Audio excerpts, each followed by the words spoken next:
पदवीधर युवकाची गळफास घेऊन आत्महत्या. हचिनाळ येथे घडली घटना, परिसरात हळहळ. कायमस्वरूपी नोकरी मिळत नसल्याने तसेच विवाह जुळत नसल्याच्या नैराश्यातून माणकापूर ता निपाणी येथील पदवीधर युवकाने हचिनाळ येथे गळफास घेऊन आत्महत्या केल्याची घटना रविवारी घडली. प्रशांत तायगोंडा गायकवाड, वय 38, असे मृत युवकाचे नाव आहे. नोंद निपाणी ग्रामीण पोलिसांत झाली आहे. प्रशांत गायकवाड यांचे मूळ गाव हचिनाळ असून ते माणकापूर येथे कुटुंबियांसमवेत राहत होते. त्यांनी D.Ed. पर्यंत शिक्षण घेतले होते. तसेच MPSC परीक्षाही दिली होती.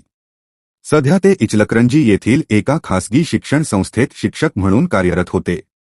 मात्र कायमस्वरूपी नोकरी मिळत नसल्याने व विवाह ठरत नसल्याने ते मानसिक तणावाखाली असल्याचे सांगण्यात आले. शनिवारी ते आईसमवेत दुचाकीवरून मूळगावी हचिनाळ येथे चुलत्यांच्या घरी आले होते.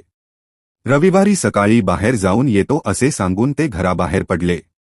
बराच वेळ परतन आल्याने कुटुंबियांनी शोध घेतला असता चुलते बाळासाहेब सदाशिव गायकवाड यांच्या जनावरांच्या गोठ्यात त्यांनी गळफास घेतल्याचे निदर्शनास आले.